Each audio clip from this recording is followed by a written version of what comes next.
ಸರ್ಕಾರದ 5 ಗ್ಯಾರಂಟಿ ಯೋಜನೆಗಳಲ್ಲಿ ಒಂದಾಗಿರುವ ಶಕ್ತಿ ಯೋಜನೆ ಯಶಸ್ವಿಯಾಗಿ 2 ವರ್ಷಗಳನ್ನು ಪೂರೈಸಿದೆ.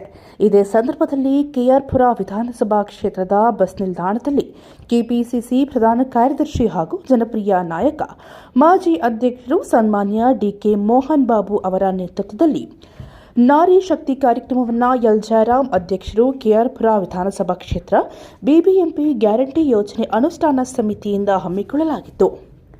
ಮಹಿಳೆಯರು ಉಚಿತವಾಗಿ ಸಾರಿಗೆ ಸೌಲಭ್ಯವನ್ನು ಸುಮಾರು 500 ಕೋಟಿಯ ದಾಖಲೆಯನ್ನು ಸಂಚಾರ ಮಾಡಿರುತ್ತಾರೆ. ಜನಪ್ರಿಯ ನಾಯಕ ಬಡವರ ಬಂಧು ಡಿಕೆ ಮೋಹನ್ ಬಾಬು ಅವರು ಮತ್ತು ಅಧ್ಯಕ್ಷರು ಎಲ್ ಜಯರಾಮ್ ಅವರು ಬಿಎಂಟಿಸಿ ಬಸ್ಸಿಗೆ ಪೂಜೆಯನ್ನ ಮಾಡಿಸಿ ಮತ್ತು ಪಟಾಕಿಯನ್ನು ಸಿಡಿಸಿ ಪ್ರಯಾಣಿಕರಿಗೆ ಸಿಹಿಯನ್ನು ಹಂಚಿ ಅದ್ದೂರಿ ಸಂಭ್ರಮದಿಂದ ಆಚರಿಸಿದರು. ಎಲ್ ಜಯರಾಮ್ ಅಧ್ಯಕ್ಷರಾದ ಜನಪ್ರಿಯ ಜನನಾಯಕ ಪ್ರಧಾನ ಕಾರ್ಯದರ್ಶಿ ಡಿಕೆ ಮೋಹನ್ ಬಾಬು ಅವರಿಗೆ ಸನ್ಮಾನಿಸಿ ಗೌರವಿಸಲಾಯಿತು. ಈ ಕಾರ್ಯಕ್ರಮದಲ್ಲಿ ಕಾಂಗ್ರೆಸ್ ಪಕ್ಷದ ಬ್ಲಾಕ್ ಅಧ್ಯಕ್ಷರು, ಮಹಿಳಾ ಅಧ್ಯಕ್ಷರು, ಮಾಜಿ ಸ್ಥಾಯಿ ಸಮಿತಿ ಸದಸ್ಯರು, ಭೂನಾಯ ಮಂಡಳಿ ಸದಸ್ಯರು, ಮಾಜಿ ಬಿಬಿಎಂಪಿ ಸದಸ್ಯರು, ನಾಮನಿರ್ದೇಶನ ಸದಸ್ಯರು ಮತ್ತು ಕೆಆರ್ಪುರ ಬಿಬಿಎಂಪಿ ಗ್ಯಾರಂಟಿ ಯೋಜನೆಗಳ ಅನುಷ್ಠಾನ ಸಮಿತಿ ಸದಸ್ಯರು ಹಾಗೂ ಇನ್ನಿತರರು ಈ ಸಂದರ್ಭದಲ್ಲಿ ಉಪಸ್ಥಿತಿಯಲ್ಲಿದ್ದರು.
ವಿಶ್ವದ ಇತಿಹಾಸದಲ್ಲೇ ಇಂಥ ಒಂದು ಕಾರ್ಯಕ್ರಮ ಬಹುಶಃ ಎಲ್ಲೂ ಆಗಿಲ್ಲ.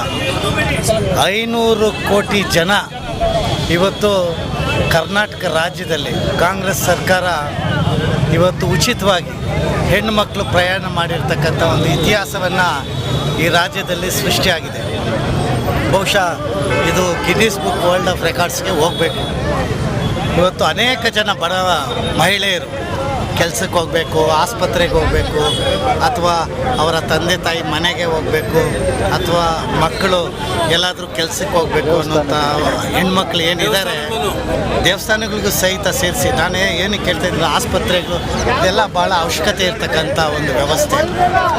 ಅದರಲ್ಲಿ ಬಡತನದಲ್ಲಿರ್ತಕ್ಕಂಥ ಹೆಣ್ಮಕ್ಕಳಿಗೆ ಇಷ್ಟು ದುಬಾರಿ ಚಾರ್ಜನ್ನು ಕೊಟ್ಟು ಹೋಗೋದಕ್ಕೆ ಸಾಧ್ಯ ಆಗೋದಿಲ್ಲ ಅಂಥೇಳಿ ಇವತ್ತು ಕಾಂಗ್ರೆಸ್ ಸರ್ಕಾರ ಸನ್ಮಾನ್ಯ ಶ್ರೀ ಸಿದ್ದರಾಮಯ್ಯನವರ ಒಂದು ನಾಯಕತ್ವ, ಡಿ ಕೆ ಶಿವಕುಮಾರ್ ಅವರ ಒಂದು ನಾಯಕತ್ವದಲ್ಲಿ ಇಂಥ ಒಂದು ಕಾರ್ಯಕ್ರಮ ಕೊಟ್ಟಿರ್ತಕ್ಕಂಥದ್ದು ಇವತ್ತು ಅನೇಕ ಜನಕ್ಕೆ ಇದು ಅನುಕೂಲ ಆಗಿದೆ. ಅನೇಕ ಜನ ಮಹಿಳೆಯರು ಇವತ್ತು ದಿವಸ ಇದರ ಉಪಯೋಗವನ್ನು ಪಡ್ಕೊಂಡಿದ್ದಾರೆ. ಬಹುಶಃ ಇನ್ನೂ 3 ವರ್ಷಗಳ ಕಾಲ ಇನ್ನೂ ನಮ್ಮ ಸರ್ಕಾರ ಇದೆ. ಅಷ್ಟರಲ್ಲಿ ಇನ್ನೂ ಎಷ್ಟು ಜನ ಉಚಿತವಾಗಿ ಓಡಾಡುವಂಥ ಒಂದು ಅವಶ್ಯಕತೆ, ಒಂದು ಅವಕಾಶಗಳು ಸಿಗ್ತದೆ ಅವರಿಗೆ. ಈ ಅವಕಾಶಗಳನ್ನ ಸದುಪಯೋಗ ಪಡಿಸ್ಕೊಳ್ಬೇಕು. ಹೆಣ್ಮಕ್ಕಳಿಗೆ ಇದು ಭಾಳ ಅನುಕೂಲವಾಗುವಂಥ ಒಂದು ಕಾರ್ಯಕ್ರಮ ಅಂತ ಹೇಳಿ ಇವತ್ತು ಎಲ್ಲ ಮಹಿಳೆಯರು ಇವತ್ತು ಅನೇಕ ಜನ ಇವತ್ತು ದಿವಸ ಈ ಕಾರ್ಯಕ್ರಮನ ಒಂದು ಉಪಯೋಗನ ಪಡ್ಕೊಂಡು ಇವತ್ತು ಶ್ಲಾಘನೆಯನ್ನು ಮಾಡಿದ್ದಾರೆ. ಹಾಗಾಗಿ ಈ ಸರ್ಕಾರಕ್ಕೆ ಎಲ್ಲ ಸಾರ್ವಜನಿಕರ ಪರವಾಗಿ ಧನ್ಯವಾದಗಳನ್ನ. 5 ಗ್ಯಾರಂಟಿ ಮುಂದುವರಿಸ್ತೀರಾ? 100% ಮುಂದುವರಿಸ್ತದೆ. ನಮ್ಮ ಸರ್ಕಾರನೂ ಉಳಿತದೆ.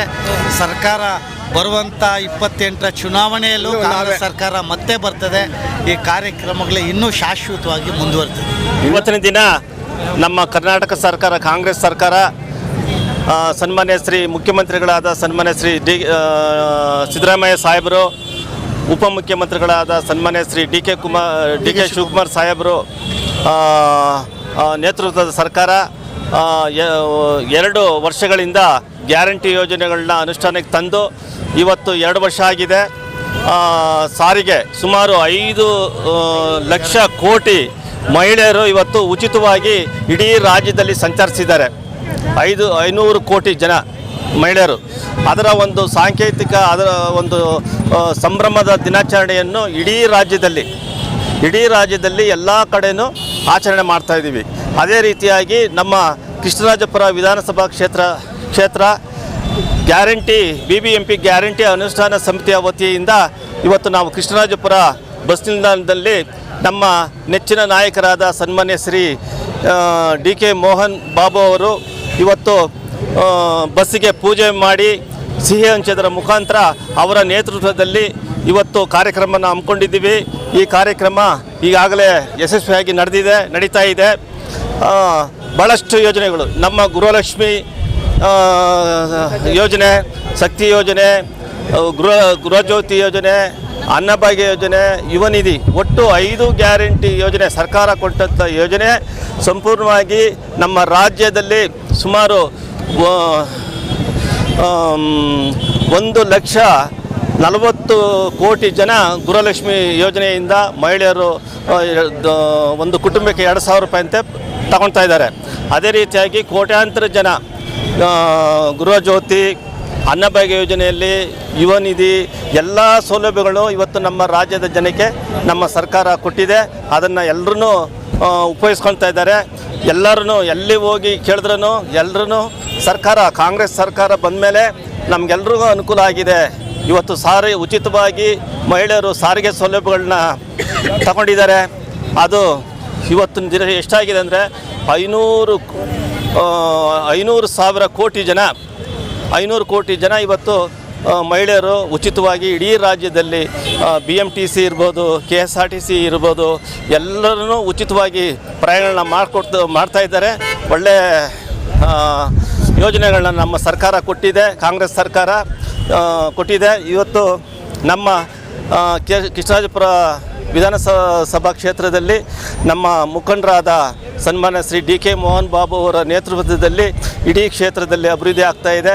ಮತ್ತು ನಾವು ಎಲ್ಲ ನಮ್ಮ ಗ್ಯಾರಂಟಿ ಸಮಿತಿಯ ಸದಸ್ಯರುಗಳು ನಾವೆಲ್ಲರೂ ಅನ್ನಭಾಗ್ಯ ಯೋಜನೆಗೆ ಸಂಬಂಧಪಟ್ಟಂಗೆ ಈಗಾಗಲೇ ಪ್ರತಿಯೊಂದು ಡಿಪೋಗೆ ಹೋಗಿ ಸರಿಯಾಗಿ ಸಮರ್ಪಕವಾಗಿ ಅಕ್ಕಿನ ವಿತರಣೆ ಮಾಡಬೇಕಂದು ಹೇಳಿ ನಾವು ಎಲ್ಲ ಸದಸ್ಯರು ನಾವು ಹೋಗಿ ಪ್ರತಿ ಡಿಪೋಗಳ ಹತ್ರ ಹೋಗಿ ತಿಂಗಳು ನಮ್ಮ ಅನ್ನಭಾಗ್ಯ ಯೋಜನೆಯಲ್ಲಿ BPL ಪಡಿತರ ಚೀಟಿದಾರರಿಗೆ ಸಮರ್ಪಕವಾಗಿ ವಿತರಣೆ ಮಾಡೋದಕ್ಕೆ ವ್ಯವಸ್ಥೆಯನ್ನು ಮಾಡ್ತಾಯಿದ್ದೀವಿ. ಅದರಲ್ಲೂ ಸ್ವಲ್ಪ ಆಹಾರ ಪಡಿತರ ನ್ಯಾಯಬೆಲೆ ಅಂಗಡಿಯವರು ಸರಿಯಾಗಿ ಕೆಲವರು ವಿತರಣೆ ಮಾಡದೆ ಜನಗಳಿಗೆ ಮೋಸ ಮಾಡ್ತಾ ಇದ್ದಾರೆ. ಅದರ ಸಂಬಂಧದಲ್ಲಿ ಈಗಾಗಲೇ ಅಧಿಕಾರಿಗಳ ಜೊತೆ ಅದ್ರ ಬಗ್ಗೆ ಹೇಳಿದ್ದೀವಿ. ಮತ್ತು ಅರ್ಜಿನೂ ಸಹ ಕೊಟ್ಟಿದ್ದೀವಿ. ಕೆಲವೊಂದು ಡಿಪೋಗಳು ಸಹ ಸಸ್ಪೆಂಡ್ ಆಗಿದೆ. ಆದರೆ ಜನಗಳಿಗೆ ಯಾವಾಗ ಇವರು ಸರಿಯಾಗಿ ನ್ಯಾಯಬೆಲೆ ಅಂಗಡಿಗಳಲ್ಲಿ ಆಹಾರ ಪದಾರ್ಥಗಳು ಕೊಡೋದಿಲ್ವೋ ಅಲ್ಲಿವರೆಗೂ ನಾವು ನಿರಂತರವಾಗಿ ಪ್ರತಿ ತಿಂಗಳು ನಮ್ಮ ಸದಸ್ಯರು ಎಲ್ಲ ಡಿಪೋಗಳು ನಮ್ಮ ಕೇರ್ಪುರ ವಿಧಾನಸಭಾ ಕ್ಷೇತ್ರದಲ್ಲಿ 42 ನ್ಯಾಯಬೆಲೆ ಅಂಗಡಿಗಳಿದೆ. 42 ನ್ಯಾಯಬೆಲೆಗಳಲ್ಲಿ ಸಮರ್ಪಕವಾಗಿ ಸರ್ಕಾರ ಕೊಟ್ಟಂಥ 10 kg ಅಕ್ಕಿ ವಿತರಣೆ ಆಗಬೇಕು. ಅದಕ್ಕೆ ನಾವೆಲ್ಲರೂ ಶ್ರಮಿಸ್ತಾ ಇದ್ದೀವಿ. ಇವತ್ತಿನ ದಿವಸ ಸಂಭ್ರಮದ ದಿನ ಮಹಿಳೆಯರಿಗೆ. ಯಾಕಂದರೆ ಸರ್ಕಾರ ಇವತ್ತು 12,669 ಕೋಟಿ ರೂಪಾಯಿ ವೆಚ್ಚ ಮಾಡಿದೆ. 2 ವರ್ಷದಲ್ಲಿ ವೆಚ್ಚ ಮಾಡಿ ಇವತ್ತು ಉಚಿತವಾಗಿ ಮಹಿಳೆಯರಿಗೆ ಸಾರಿಗೆ ಸೌಲಭ್ಯಗಳನ್ನ ಕಲ್ಪಿಸ್ಕೊಟ್ಟಿದ್ದಕ್ಕೆ ನಮ್ಮ ಕರ್ನಾಟಕ ಸರ್ಕಾರದ ಮುಖ್ಯಮಂತ್ರಿಗಳಾದ ಸನ್ಮಾನ್ಯ ಶ್ರೀ ಸಿದ್ದರಾಮಯ್ಯ ಸಾಹೇಬರಿಗೂ ಹಾಗೂ ಉಪಮುಖ್ಯಮಂತ್ರಿಗಳಾದ ಸನ್ಮಾನ್ಯ ಶ್ರೀ DK ಶಿವಕುಮಾರ್ ಸಾಹೇಬರಿಗೂ ಎಲ್ಲ ಈ ಯೋಜನೆಗೆ ಸಂಬಂಧಪಟ್ಟ ಇಲಾಖೆಯ ಎಲ್ಲ ಸಚಿವರಿಗೂ ಮತ್ತು ನಮ್ಮ DK ಮೋಹನ್ ಬಾಬು ಸಾರ್ ಅವ್ರಿಗೂ ವಂದಿಸ್ತಾ ಇದ್ದೀವಿ. ಇವತ್ತು ನೀಲಾವತಿ ಅಂತ ಅಂದ್ಬಿಟ್ಟು ಈ 5 ಗ್ಯಾರಂಟಿ ಯೋಜನೆಯಿಂದ ಮಹಿಳೆಯರಿಗೆ ಎಷ್ಟು ಉಪಯೋಗ ಆಗ್ತಾ ಇದೆ ಅಂತಂದರೆ, ಒಂದು ಬಸ್ಸದು ಬಂದು ಜನಗಳು ಅವರು ಇವಾಗ ಎಲ್ಲರೂ ಅರ್ಜೆಂಟ್ ತಾಯಿ ಮನೆಗೆ ಹೋಗಬೇಕು, ಒಂದು ಹಾಸ್ಪಿಟ್ಲಿಗೆ ಹೋಗಬೇಕು, ಎಲ್ಲಿ ಹೋಗ್ಬೇಕಂದ್ರೂ ಆ ಹೆಣ್ಮಕ್ಳು ಇವಾಗ ರಾಜಾರೋಷವಾಗಿ ನಮ್ಮ ಬಸ್ನಲ್ಲಿ ಹೆಣ್ಮಕ್ಳೆಲ್ಲನೂ ಹೋಗಿ ಆರಾಮಾಗಿ ಹೋಗ್ತಾ ಇದ್ದಾರೆ, ಬರ್ತಾ ಇದ್ದಾರೆ, ದೇವಸ್ಥಾನಗಳಿಗೆಲ್ಲ ಹೋಗ್ತಾ ಇದ್ದಾರೆ. ಎಲ್ಲ ಬರ್ತಾ ಇದ್ದಾರೆ. ಮತ್ತು ನಮ್ಮ ಗೃಹ ಜ್ಯೋತಿ ಅದು ಕರೆಂಟು ಕೂಡ ಅದನ್ನು ಫ್ರೀ ಇರೋದಕ್ಕೋಸ್ಕರನೂ ಅಷ್ಟೇ ಅದು ಜನಗಳಿಗೆ ತುಂಬ ಉಪಯೋಗ ಆಗ್ತಾ ಇದೆ. ಯುವ ಶಕ್ತಿ ಅದನ್ನು ಮತ್ತು ಯೂತ್ ಅವ್ರಿಗೆ ಬಂದ್ಬಿಟ್ಟು ಅವ್ರಿಗೂ ತುಂಬ ಉಪಯೋಗ ಆಗ್ತಾ ಇದೆ. ತುಂಬ ಅಂದರೆ ತುಂಬ ಹೆಣ್ಮಕ್ಳಿಗೆ ತುಂಬ ಉಪಯೋಗ ಆಗ್ತಾ ಇದೆ. ನಮ್ಮ ಸರ್ಕಾರ ತುಂಬಾ ಒಳ್ಳೇದು ಮಾಡಿದೆ. ನಮ್ಮ ಸರ್ಕಾರಕ್ಕೆ ನಾವು ತುಂಬಾ ಧನ್ಯವಾದಗಳು ಕೊಡ್ತಾ ಇದ್ದೀವಿ.